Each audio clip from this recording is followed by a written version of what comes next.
ఆస్తులు కూడబెట్టారు. వ్యక్తులకు, సంస్థలకు అడ్డగోలుగా దోచిపెట్టి అందుకు ప్రతిఫలంగా తన కంపెనీలకి నిధుల వరద పారించారు. మొత్తంగా నేరపూరిత కుట్రకు పాల్పడ్డారు. ప్రభుత్వ ఆస్తుల్ని దోచుకున్నారు. ఇవి జగన్ అక్రమాస్తుల కేసుకు సంబంధించి సిబిఐ ఛార్జ్షీట్లోని ముఖ్యాంశాలు. ఈ కేసులో జగన్ను A1 నిందితుడిగా పేర్కొన్న సిబిఐ మొత్తం 13 మంది పేర్లను నిందితులుగా చేర్చింది. జగన్ అక్రమాస్తుల కేసులో జగన్ను A1 నిందితుడిగా చేరుస్తూ సిబిఐ ఛార్జ్షీట్ దాఖలు చేసింది. 2వ నిందితుడిగా విజయసాయి రెడ్డి, 9వ నిందితుడిగా ఐఏఎస్ అధికారి బిపి ఆచార్య పేర్లు చేర్చింది. 263 డాక్యుమెంట్లను నాంపల్లి కోర్టుకు సమర్పించిన సిబిఐ ఈ కేసులో జగన్తో పాటు మొత్తం 13 మంది పేర్లను నిందితులుగా చేర్చింది. Aurobindo pharma company MD Nityananda Reddy, director Chandramouli, Hetero drugs company marketing director Srinivas Reddy, Trident technologies ఆ company partner Sarath Chandra Reddy, APIIC zonal manager Iddanapudi Vijayalakshmi Prasad, Jagati publications, Janani infra పేర్లను నిందితులుగా చూపింది. వీరందరిపైన ఐపీసీ 120B, 120, 168, 409, 420, 458 సెక్షన్ల కింద కేసులు నమోదు చేసింది. అంతకుముందు 2 ట్రంకు పెట్టెల్లో ఛార్జ్షీట్ పత్రాలను నాంపల్లి కోర్టుకు తరలించారు.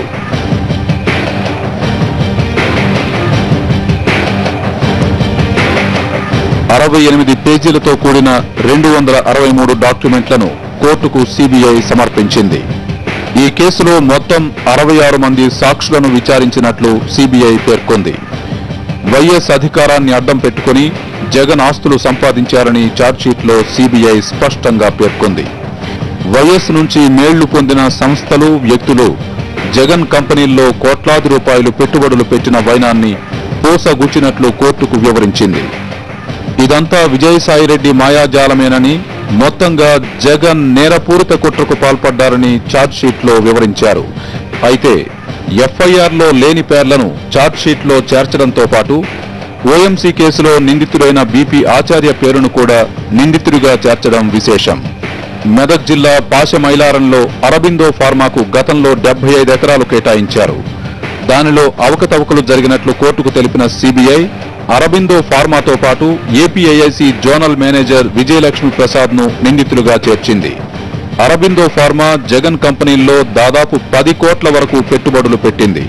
అరబిందో ఎండి నిత్యానందరెడ్డి, భార్య రాజేశ్వరి, సోదరుడు ప్రసాద్ రెడ్డి పేర్లతో పెట్టుబడులు పెట్టారు. మహబూబ్ నగర్ లో అరబిందోకు సెజ్ మంజూరు చేసినందుకే ఈ పెట్టుబడులు పెట్టినట్లు విచారణలో తేలింది.